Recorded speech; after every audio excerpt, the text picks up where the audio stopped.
Bulletin के साथ मैं शीतल शर्मा। बुलेटिन की शुरुआत कुछ अहम खबरों से करेंगे। गांदरबल जिले के तुलमुला इलाके में स्थित माता खीर भवानी मंदिर में आज आस्था का सैलाब उमड़ा हुआ है। मंदिर में आयोजित वार्षिक मेले में श्रद्धालुओं के पहुंचने का सिलसिला जारी है।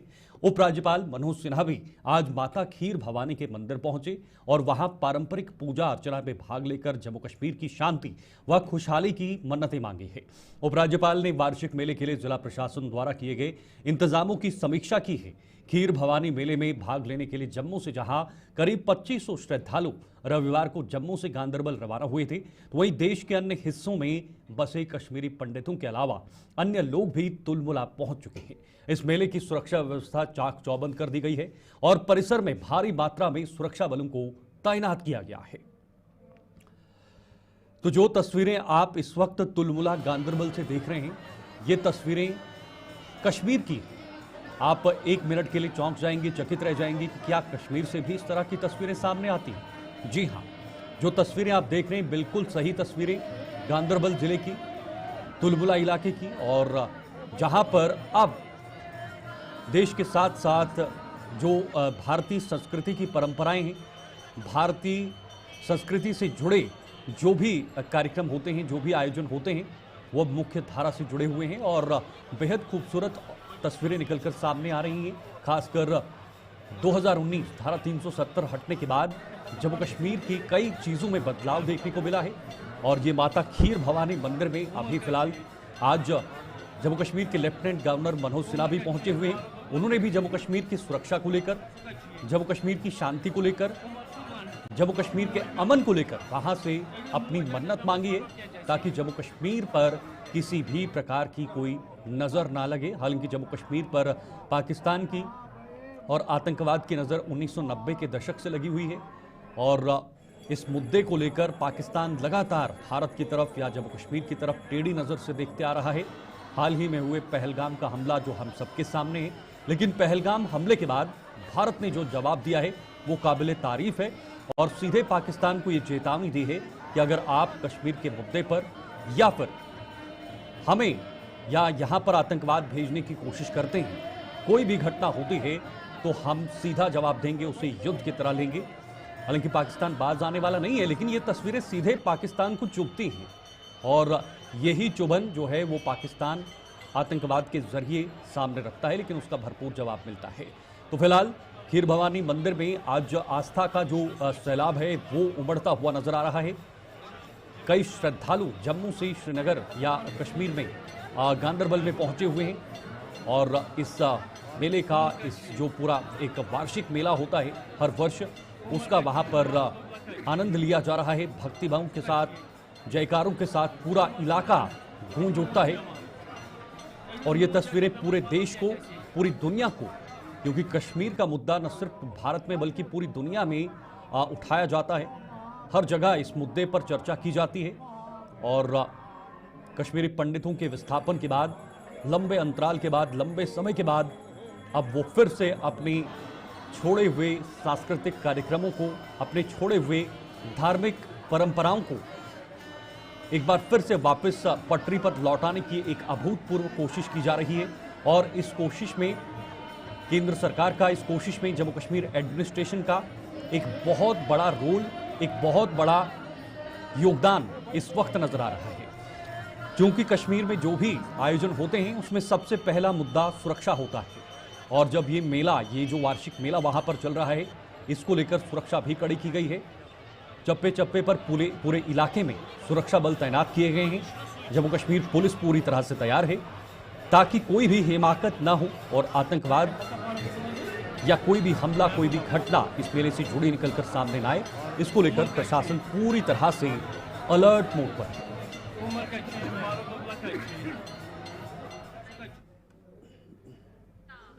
आगे बढ़ते हैं। भारतीय वायुसेना के खिलाफ आपत्तिजनक बयान देने वाले बीजेपी विधायक आरएस पठानिया के खिलाफ जम्मू कश्मीर प्रदेश कांग्रेस ने मोर्चा खोल दिया है। प्रदेश कांग्रेस ने पठानिया को विधानसभा से अयोग्य घोषित करवाने का फैसला किया है और प्रदेश कांग्रेस के प्रमुख तारिक हमीद कर्रा ने बताया है कि इसके लिए कांग्रेस के विधायक दल के नेता गुलाम अहमद मीर को लिखा जाएगा ताकि पठानिया के खिलाफ कार्रवाई शुरू की जा सके। देखिए, जैसे आपको पता है कि बीजेपी ने जो फोर्सेस के ऊपर डेरोगेटरी बातें कही हैं, जैसे मध्य प्रदेश का मिनिस्टर है, मध्य प्रदेश का डिप्टी सीएम है, राज्यसभा का इनका मेंबर हरियाणा से जो है वो है, जो भी बातें उन्होंने की वो आर्मी का जो मोरल है उसको डाउन करने वाली बातें कही हैं। और अपना माइंडसेट जो है, उनका मानसिकता जिसको कहते हैं, वो एक्सप्रेस की है। उसकी हदें पार तब हुई जब जम्मू कश्मीर लेजिस्लेटिव असेंबली के मेंबर आर.एस. पठानिया जो उधमपुर से हैं और वो स्पोक्स पर्सन भी हैं बीजेपी के, जब उन्होंने एयरफोर्स को नालायक कहा और उनको कहा कि वो सो रहे थे जिस वक्त हमला हुआ, तो उससे पूरे मुल्क में एक रिएक्शन हुई। और लाजमी बात है कि जम्मू कश्मीर में भी उसके ऊपर रिएक्शन हुई, क्योंकि जम्मू कश्मीर के ही वाक़े के बारे में उन्होंने कहा था। तो कांग्रेस पार्टी ने उसका हर सतह पे कंडेमनेशन किया और प्रोटेस्ट की, एफआईआर्स किए। और हम तो अब ये भी सोच रहे हैं कि हम हमारे लेजिस्लेटिव पार्टी के जो सीएलपी लीडर हैं गुलाम अहमद मीर साहब, वो एक लेटर लिखेंगे स्पीकर को कि आर.एस. पठानिया को उनके डेरोगेटरी कमेंट्स के वास्ते उनको अनसीट किया जाए। We are in fact going to do that also. इधर जिला सांबा में पीडब्ल्यूडी की हालत यह हो गई है कि वो सड़कों पर तारकोल डालने के बजाय मिट्टी और पत्थर डालकर हादसों को न्योता दे रहा है। सांबा मानसर सड़क मार्ग इसका जीता जागता सबूत है, जिस पर सफर करना लोगों के लिए जानलेवा साबित हो रहा है। इस सड़क मार्ग पर पड़े बड़े बड़े गड्ढों में दोपहिया वाहन चालक अक्सर हादसों का शिकार हो रहे हैं। सड़क की हालत बद से बदतर हो चुकी है और पीडब्ल्यूडी अपनी नाकामी छुपाने के लिए गड्ढों को पत्थरों और मिट्टी से भर रहा है। तो बेहद आश्चर्यजनक ये तस्वीरें इस वक्त आपके सामने हैं और चूंकि हम लगातार जम्मू कश्मीर को लेकर हर तरह की रिपोर्ट आप तक पहुंचाते हैं, जम्मू कश्मीर के विकास से संबंधित, जम्मू कश्मीर के पर्यटन को लेकर अक्सर हम रिपोर्ट करते रहते हैं और जम्मू कश्मीर की सड़कों को लेकर, जम्मू कश्मीर के विकास को लेकर, जम्मू कश्मीर के स्कूलों को लेकर, जम्मू कश्मीर की शिक्षा को लेकर हर तरह से हम कोशिश करते हैं कि ये तस्वीरें आप तक पहुँचाई जाएँ। ये जो तस्वीरें हैं ये खुद ही विभाग अपनी नाकामी छुपा भी रहा है और अपनी नाकामी दिखा भी रहा है। यानी गड्ढों को छुपाने के चलते वहां पर मिट्टी और पत्थर भरे जा रहे हैं। गड्ढों को तो भरा जा रहा है लेकिन मिट्टी पत्थर सबके सामने, जिससे ये सीधा उदाहरण निकलकर सामने आता है कि भाई तारकोल की बजाय इस तरह से काम किया जा रहा है। ऋषि खजूरिया सांबा से हमारे संवाददाता हमारे साथ जुड़े हुए हैं। ऋषि, तारकोल, और ये तारकोल होना चाहिए था, यहाँ पर तो गठरी गोल कर दिया है, क्योंकि जहां पर तारकोल बिछाना चाहिए वहां पर आप मिट्टी और पत्थर डाल रहे हैं। ये तो हादसे को न्योता दे रहे हैं ना। देखिए, बिल्कुल मैं आपको बताना चाहता हूँ, अगर सांबा मानसर रोड की बात करें तो ये पहली बार चर्चाओं में नहीं आई है। इससे पहले भी कई बार ये रोड चर्चाओं में रही है और जब भी इसकी मरम्मत की जाती है, लेकिन वो मरम्मत कुछ ही देर के लिए जो वो रह पाती है, उसके बाद दोबारा से हालत बद से बदतर हो जाती है। लेकिन इस समय का हाल जो ये है इस रोड का कि लोग भी परेशान हो चुके हैं।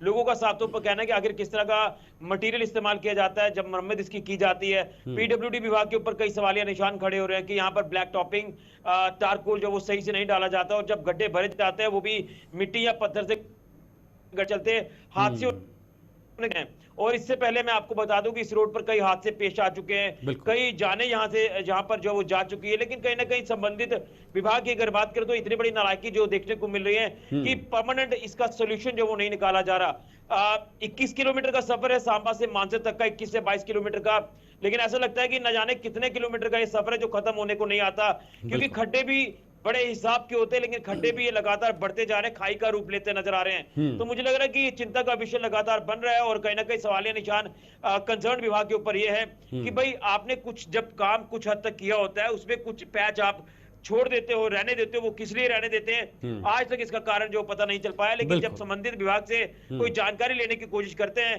तो टाल मटोल जो वो किया जाता है और जिसके चलते ये नीति साफ तौर पर आप देख रहे हैं कि विभाग की तरफ से मिट्टी और पत्थर डाले जा रहे हैं, वहां पर ब्लैक टॉप करने की जरूरत है। ऋषि, जब सड़कें बनाई जाती हैं या कोई भी डेवलपमेंटल वर्क होता है उसके मेंटेनेंस के लिए फंड भी आता है, उसको मेंटेनेंस के लिए विभाग को आगे भी आना पड़ता है, लेकिन उसके बाद भी मेंटेनेंस लेवल पर काम नहीं किया जाता। ये तो बहुत सारे सवाल खड़े करता है कि आखिर विभाग इसकी मेंटेनेंस क्यों नहीं कर पा रहा है। देखिए बिल्कुल इससे संबंधित हमने पहले भी यहाँ के डीसी सांबा राजेश शर्मा जी से हमने बात की थी। आज से 7-8 महीने पहले भी इसी तरह का एक वाकया पेश आया था जब रोड की हालत काफी खस्ता हो चुकी थी। हाँ। तो उन्होंने कहा था कि इसमें कंसर्न्ड जो विभाग है उसको हमने दिशा निर्देश जारी किए हैं, तो शायद आगे किसी और को टेंडर जो वो दिया जाना है। लेकिन अब वो टेंडर का जो कार्य के लिए बोला गया था उसका क्या इस समय का स्टेटस है वो हम तक तो नहीं पहुंच पाया है। लेकिन संबंधित विभाग को चाहिए था कि जब इसकी मरम्मत की जाती है तो यहाँ जब मिट्टी डालकर गड्ढों को भर दिया जाता है तो कम से कम उसके ऊपर टारकोल डाल दिया जाए, ब्लैक टॉप उसे किया जाए, ताकि खड्डों से जो नुकसान लोगों को होता है वो ना हो, स्मूथ यहाँ पर लोग जो चलते रहे। देखिए मजबूरी लोगों को है कि इस रोड पर उन्हें चलना पड़ रहा है, अदरवाइज किसी का भी मन इस रोड के ऊपर चलने का नहीं भी जाना है, बच्चों ने स्कूल कॉलेज जाना है तो इसी रोड से गुजर रहे हैं वो लोग तमाम जिस आधुनिक भारत की हम कल्पना करते हैं, जिस आधुनिक भारत में हम प्रवेश होने की बात कर रहे हैं, या जिस विकसित भारत का हम अभी जो सपना सोच रहे हैं 2047 तक का, ये अभी सिर्फ ऑन पेपर से या फिर ऑन ग्राउंड भी है। जिस तरह की तस्वीरें आ रही है ये तो ये बता रहा है कि भाई ये तो ऑन पेपर से है, ये ग्राउंड पर नहीं है। देखिए बिल्कुल आजादी के एक लंबे अरसे के बाद भी कहीं ना कहीं आज भी हम ऐसा प्रतीत कर रहे हैं, ऐसा सोच रहे हैं कि हम आज भी गुलामी की जिंदगी जो वो जी रहे हैं। देखिए आज आधुनिक दौर है, आपके पास आधुनिक टेक्निक का आप इस्तेमाल कर सकते हैं, आपके पास आधुनिक मशीनरी है जिसका इस्तेमाल करके आप जो वो कुछ ही पलों में कुछ ही देर में इन गड्ढों को भर सकते हैं, एक अच्छी स्मूथ सड़क जो वो दे सकते हैं। देखिए रोड टैक्स जो वो काटा जाता है, जब आप गाड़ी शोरूम से निकालते हैं तो आपको रोड टैक्स वहीं पर देना पड़ता है और उसके बाद आप टोल भी पे करते हैं। लेकिन जब सड़कें ही अच्छी नहीं होगी तो किस बात का रोड टैक्स है, किस बात का आपसे टोल वसूला जाता है, ये कहीं ना कहीं लोगों को गुमराह करने वाली बात सामने आ जाती है। लेकिन ये वो रोड है यहाँ पर कश्मीर घाटी एसेंशियल सप्लाई जाती है, देश के अलग अलग हिस्सों से जो एसेंशियल सप्लाई यही इसी रोड से होते हुए कश्मीर घाटी जाती है। एक ये भी कारण है कि बड़ी बड़ी ट्रक्स यहाँ पर जो चलते हैं, काफी लोडेड ट्रक्स हैं, जिसके चलते सड़कों की हालत जो वो बद से बदतर हो जाती है। इससे पहले भी उधमपुर प्रशासन ने इस रोड को लेकर ऑर्डर जारी किया था कि यहाँ धार रोड से कोई भी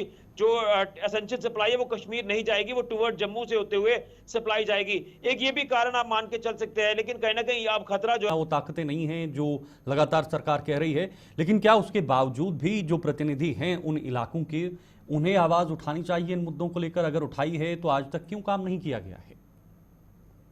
देखिए आपको याद होगा कि जब यहाँ के कंसर्न्ड विधायक सुरजीत सिंह सराथिया जी जो है वो यहाँ विधायक बने थे, जब नई सरकार का गठन हुआ था, उसके कुछ ही दिनों के बाद यहाँ पर उन्होंने इस ब्लैक टॉप का काम जो है इस रोड का शुरू कराया था। लेकिन आप अंदाजा लगा सकते हैं कि जब वो ब्लैक टॉप किया गया था तो किस तरह का मटेरियल वो वहां पर लगाया गया, इसके बाद इतनी जल्दी ये रोड की हालत जो वो खस्ता हो जाती है। लेकिन ये वो पैच हैं यहाँ पर सिर्फ और सिर्फ मिट्टी हमेशा डाली जाती है, पत्थर हमेशा भरे जाते हैं और कहीं ना कहीं जनप्रतिनिधियों को भी जो है वो धोखा देने वाली बात आ जाती है। तो मुझे लग रहा है कि जनप्रतिनिधि जो कहीं ना कहीं कुछ मुद्दों को लेकर काफी अपना जो सख्त रवैया अपनाते नजर आ रहे हैं। प्रशासन को आड़े हाथों लिया था पिछले दिनों में जब घगवाल जतवाल इलाके में नेशनल हाईवे अथॉरिटी को लेकर कुछ इश्यूज सामने आए थे। तो मुझे लग रहा है कि मैं अपील करूंगा अपने कंसर्न विधायक सांबा के सुरजीत सिंह सलाथिया जी से कि वो इसको लेकर प्रशासन से इशू जो टेकअप करे, ताकि ये लाइफलाइन कही जाने वाली रोड सांबा से मानसर तक की जो क्षतिग्रस्त हो चुकी है, जो कहीं ना कहीं बद से बदतर हालत में आ चुकी है, इसकी कंडीशन को ठीक किया जाए। जो टेंडरिंग प्रोसेस है अगर उसमें कहीं कोई कोताही है या कोई ढीला रवैया उसमें अपनाया जा रहा है तो कम से कम टेंडरिंग प्रोसेस को फास्ट किया जाए और जो काम रुका है इसका काम जल्द कराया जाए। चलिए, बहुत बहुत शुक्रिया आपका ऋषि, ये जानकारी के लिए। फिलहाल सांबा से ऋषि खजूरिया हमारे साथ जुड़े हुए थे और सड़कों का काम या सड़कों का जाल बिछाने का दावा तो किया जा रहा है, लेकिन जो सड़कें बना ली गई हैं उनको मेंटेनेंस, उनका प्रॉपर तरीके से कामकाज या उनमें जो गड्ढे पड़ते हैं उनको भरने की जिम्मेदारी कंसर्न्ड विभाग की तरफ से नहीं ली जा रही है।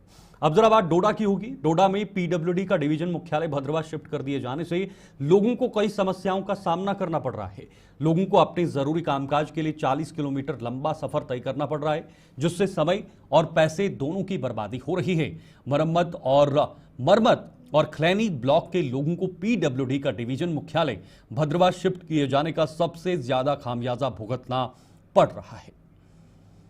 एक और मामला पीडब्ल्यूडी विभाग से जुड़ा हुआ है और पीडब्ल्यूडी विभाग को डोडा शहर से भद्रवाह शिफ्ट कर दिया है और जिसका टोपोग्राफी, जिसका भौगोलिक जो नक्शा है वो पूरी तरह से जो उल्टा है, यानी विपरीत दिशा में पड़ता है।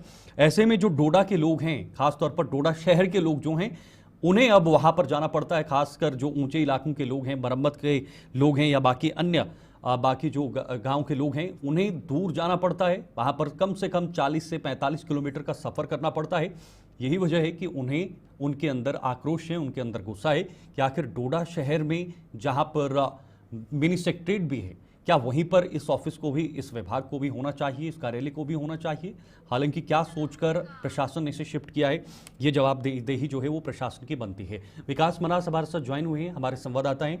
विकास, ये कितना बड़ा फैसला है और इस फैसले के पीछे का मूल कारण क्या है कि पीडब्ल्यूडी के ऑफिस को डोडा से भद्रवाह शिफ्ट कर दिया है? देखिए शीतल, बिल्कुल बहुत बड़ा मामला ये सामने आया है। पिछले 1.5 या 2 साल से इस तरह से इस ऑफिस, यानी जो पीडब्ल्यूडी आर&बी का जो सब डिवीजन है, इसे जो है खलेनी और मरमत के ब्लॉक को जो है शिफ्ट कर यानी बिल्कुल भद्रवाह कर दिया है। तो ऐसे में इस एरिया की आबादी लगभग 70-80 हजार से ज्यादा है। जहां पर खलेनी बिल्कुल नेशनल हाईवे के साथ में आता है, फिर मरमत की बात की जाए, जहां पर जो नया रास्ता बन रहा है, नेशनल हाईवे जो बन रहा है गोवा सुध महादेव, ये बिल्कुल वही एरिया है जहां की आबादी को लगभग 70 किलोमीटर भद्रवाह जाना पड़ता है, चाहे फिर अपने रोड के प्रोजेक्ट को करवाने या फिर किसी तरह की भी कोई एनओसी या किसी तरह का भी कोई कागज बनवाने के लिए अपने ऑफिसर के पास। लेकिन डोडा जो है बिल्कुल पास में था और पिछले कई सालों से डोडा में ही इसके एक्शन बैठते थे। लेकिन शिफ्ट होने के कारण लोगों को काफी दिक्कत का सामना करना पड़ रहा है। कई बार अफसर ऑफिस में नहीं मिलते या फिर इस तरह से ऑनलाइन सर्विस का फैसिलिटी ना मिलने के कारण ये तमाम चीजों की दिक्कत का यहाँ पर लोगों को लेकिन विकास, जहां पूरा मिनी सचिवालय है, जहां पर पूरा मिनी सेक्रेटरीट है, क्या वहीं पर इस दफ्तर को भी होना चाहिए था, ताकि बाकी कामकाजों के साथ साथ एक साथ ये सारे काम जो है वो पूरे किए जाएं? इसके लिए अलग से भद्रवाह जाना पड़ेगा। जी हाँ, बिल्कुल शीतल, खलेनी या फिर खलेनी से पीछे जितने गांव हैं वो बिल्कुल उनका तहसील हेडक्वार्टर भी डोडा आता है या फिर कई लोगों का मरमत आता है। लेकिन इन्हें नजदीकी जो है बिल्कुल डोडा पड़ता है, जहां पर इस तरह के ऑफिस मिल जाता है या जितने भी डिपार्टमेंट है, ये तमाम चीजें। लेकिन अब इसे रेफर यानी बिल्कुल शिफ्ट कर कर भद्रवाह के साथ जोड़ा गया है पिछले 1.5 या 2 सालों से। तो यहाँ के लोगों की, यहाँ के विधायक या यहाँ के एडमिनिस्ट्रेशन से लगातार अपील भी कर रहे हैं कि इसे शिफ्ट कर दिया जाए, दोबारा उसी जगह पर ला जा सके, ताकि आने वाले समय में अपना काम भी बेहतरी से कर पाए और साथ में जो आना जाने का पैसा खर्चा जाता है या फिर कागज बनवाने के लिए काफी समय लग जाता है, जिस कागज को 1 या 2 दिन में बना सकते हैं उस कागज को महीने लग जाए। तो ऐसे में काफी दिक्कत का सामना यहाँ के लोगों को करना पड़ रहा है। विकास, जब ऐसी दिक्कतें या ऐसे मामले सामने आते हैं तो एक सवाल बहुत इंपॉर्टेंट खड़ा होता है, खासतौर पर डोडा भद्रवाह का। भद्रवाह बहुत बार जिले की मांग कर चुका है, अलग जिला उन्हें दिया जाए, ताकि जो सारी फैसिलिटीज होती हैं एक जिला के अंदर, पूरा जो सचिवालय होता है, बाकी ऑफिसेज होते हैं, उनको फैसिलिटीज वहां पर मिले। क्या ये एक जेन्युइन डिमांड है भद्रवाह के लोगों की, ताकि उन्हें अलग जिला दिया जाए? ये बहुत बार मांग उठी हुई है। देखिए, भद्रवाह की अपनी पहचान है और जिसे भद्रकाशी के नाम से जाना जाता है, और भद्रवाह का अपना सब डिवीजन भी है, तमाम ऑफिस है। लेकिन जो यहाँ के लोगों का चीजें हैं वो तो कम से कम शिफ्ट नहीं होनी चाहिए, क्योंकि जिन लोगों को दिक्कत का सामना करना पड़ता है, कहीं पर रोड ब्लॉक हो जाए या फिर रास्ता बंद हो जाए, टूट जाए, तो ऐसे में उस समय फिर या तो फिर किसी अधिकारी से बात करें, वो कहता है कि अपने एक्सीएन से बात करें, फिर इस तरह से रास्ता खुलेगा, फिर इस तरह की फंड्स आएंगी, उसके बाद इस रास्ते को खोला जाए। तो समझ सकते हैं कि लोगों की कितनी परेशानियां होती हैं। पहाड़ी एरिया है, मौसम करवट बदलता है, पत्थर गिर जाते हैं, रास्ते बंद हो जाते हैं, ये तमाम दिक्कतें यहाँ के लोगों को फेस करनी पड़ती है। तो ऐसे में सब डिवीजन बिल्कुल साथ में डोडा है, बिल्कुल जहां पर तहसील हेडक्वार्टर है, 10 या 15 किलोमीटर का गैप है। तो भद्रवाह 35 से 40 किलोमीटर दूर जाना है, फिर उसके बाद किसी सरकारी अफसर से मिलना है, उसके बाद अपना काम बनाना है। विकास, ये जो मुद्दा सामने आया है खासतौर पर पीडब्ल्यूडी ऑफिस के शिफ्ट होने का, क्या इसकी कोई प्रेजेंटेशन डीसी के सामने या बाकी अन्य जो कंसर्न्ड ऑफिसर्स हैं उनके सामने रखी गई है, इस मांग को रखा गया है, या फिर जो सरकार में विधायक हैं उन तक ये बात पहुंची है? देखिए, हाल ही में जो यहाँ के विधायक हैं, एमएलए शक्तिराज परिहार, जो बीजेपी पार्टी से जुड़े हुए हैं, उन्होंने असेंबली में इस मुद्दे को भी उठाया था, क्योंकि लोगों की डिमांड थी कि हाँ। कम से कम इस चीज पर गौर किया जाए, ताकि आने वाले समय में जो जरूरतें हैं या जो चीजें हमें मिली हुई हैं, उन्हें छीना ना जाए। क्योंकि जो जेन्युइन डिमांड है, क्योंकि लोग नहीं चाहते कि हमें घूम फिर कर इतने दूर तक जाना पड़े। जो भद्रवाह का सब डिवीजन है या जो अफसर है, वो उन्हीं को मिले, लेकिन जो डोडा में बैठा हुआ है उनका डिवीजन यहीं पर हो, ताकि वो लोग जो है अपने काम आसानी से बना सकें। और अभी तक फिलहाल इस पेंडिंग डिमांड को ऐसे लटका हुआ है, तो लोग चाहते हैं कि जल्दी से ये हो जाए, ताकि किसी तरह की दिक्कत का सामना ना करना पड़े। तो कैसे क्या रास्ता निकाला जा सकता है, क्या रास्ते हैं जिला एडमिनिस्ट्रेशन के पास? क्योंकि डिस्ट्रिक्ट एडमिनिस्ट्रेशन या कोई विभाग इस तरह का फैसला लेता है तो उसके पीछे कोई ठोस कारण होता है। तो क्या कोई दूसरा वैकल्पिक मार्ग निकालने का यहाँ पर प्रयास किया जा सकता है, कोशिश की जा सकती है? देखिए, जितने भी कागज बनते हैं ये सिर्फ ऑफिस में बैठकर बनते हैं, और उसके बाद यहाँ ग्राउंड पर जो चीजें होनी चाहिए, देखिए एक तो जो गैप है, यानी जो डिस्टेंस है बिल्कुल डोडा से भद्रवाह का काफी दूरी का है, और डोडा बिल्कुल 5 या 6 किलोमीटर की दूरी में खलेनी के आसपास में। तो ऐसे में यहाँ के जो नेता या फिर जो एडमिनिस्ट्रेशन में बैठे हुए लोग हैं, उन्हें जब भी इस तरह का फैसला लेना पड़े जहां पर लोगों को सफर ना होना पड़े, तो उस टाइम कम से कम ये चीजों का ध्यान रखा जाए, ताकि लोगों को कोई दिक्कत ना आए और लोग जो है आसानी से अपना काम कर। चलिए, बहुत बहुत धन्यवाद विकास समाज से जुड़ने के लिए। बहुत जेन्युइन ये समस्या है लोगों की और इसको लेकर मांग की है। अब देखना होगा जिला प्रशासन की तरफ से क्या कदम इस पर उठाया जाएगा। आगे बढ़ेंगे, बात पुंछ की होगी और पुंछ के राजा सुखदेव सिंह जिला अस्पताल में डॉक्टरों की कथित अनुपस्थिति और आवश्यक चिकित्सा सुविधाओं के अभाव में एक महिला की मौत हो गई। मृतका की पहचान मोहम्मद फारूक पत्नी आसिया बेगम के रूप में की गई है, जिसकी इसी अस्पताल में सामान्य डिलीवरी हुई थी। उसके परिजनों के अनुसार डिलीवरी के बाद आसिया को बहुत अधिक रक्तस्राव हुआ है और उचित उपचार न मिलने के कारण उसे मेडिकल कॉलेज राजौरी ले जाया गया, लेकिन वह बच नहीं सकी और रास्ते में ही उसकी मौत हो गई। इस घटना के बाद मृतकों के परिजनों और स्थानीय लोगों ने अस्पताल के बाहर जोरदार प्रदर्शन किया है और प्रशासन के खिलाफ नारेबाजी करते हुए जिम्मेदार लोगों के खिलाफ कार्रवाई की मांग की है। सूचना मिलने पर पुलिस भी मौके पर पहुंची और अस्पताल प्रशासन द्वारा कार्रवाई के आश्वासन के बाद लोगों ने प्रदर्शन समाप्त किया और शव को अंतिम संस्कार के लिए परिजनों को सौंप दिया गया है। जुल्म करे ऑपरेशन का नाल बहुत बड़ा जुल्म करे, अदू बार हो गए। पहला छोटा ऑपरेशन करे, फिर जनरल ऑपरेशन करे, इन्होंने पूरी तैयारी कर गई बंदा रखा है। फिर उस बाद इन्होंने क्या करे, जिस वक्त खत्म हो गया बंदा उस वक्त इन्हें रजौरी भेज छो। यो केड़ा इंसाफ है? हम यह कहना चाहेंगे हमारी तहकीकात होनी चाहिए, हमारी तहकीकात होनी चाहिए। मेरा नाम मोहम्मद फारूक, मैं इस्लामाबाद का रहने वाला हूँ, पंचायत इस्लामाबाद का। मैं सुबह पहुँचा था यहाँ डिलीवरी के लिए। मेरे को अभी आना 2 तारीख को आना, इधर आपकी डिलीवरी नॉर्मल हो जाएगी। मैं आ गया इधर सुबह, यहाँ के आकर फाइल बनवा के ऊपर थिएटर में चले गए हम डिलीवरी के लिए। उधर गए हम थिएटर में, उसने बोला अभी इसके लिए अंदर दवाई रखती है 3 घंटे के लिए, 3 घंटे के बाद इसकी जो है नॉर्मल डिलीवरी हो जाएगी। हमने सोचा आसानी से हो जाए तो अच्छी बात है। अभी डॉक्टर साहब ने बोला कि इसकी नॉर्मल ही डिलीवरी होगी, इसलिए हमने ऊपर इसको ले गए थिएटर में। तो इसकी 1:30 बजे जो थी, 1:30 बजे नॉर्मल डिलीवरी हो गई। उसके बाद हमने उठाया, बोलने लगी आपको छुट्टी है, बच्चा भी ठीक है, ये ठीक है, इसको घर पे लेके चले जाओ। हमने बोला कि इसको बच्चा जो है वो ठीक नहीं है, इसको मशीन में रखना है, डॉक्टर साहब को चेक कराना है बच्चे वाले को। हमने क्या किया कि मशीन में आकर दिखाया नर्सों को, वो बोलने लगी इसकी कंडीशन ख़राब है, इस बच्चे को क्या करना है कि ये रखना मशीन ही में है। उन्हीं ऊपर नर्सों ने क्यों नहीं बोला कि ये बच्चे की हालत ख़राब है तो इसको नीचे लेके रखो।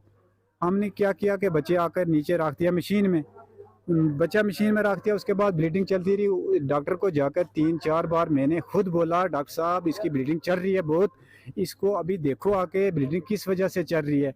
अभी बोलने लगी ये ठीक हो जाएगी, अभी इसका मैं छोटा ऑपरेशन टांके लगाती हूँ, ये ठीक हो जाएगी, ब्लीडिंग नहीं हो। इसने क्या किया, यहाँ से 11 बज गए, इसकी ब्लीडिंग बंद नहीं हुई।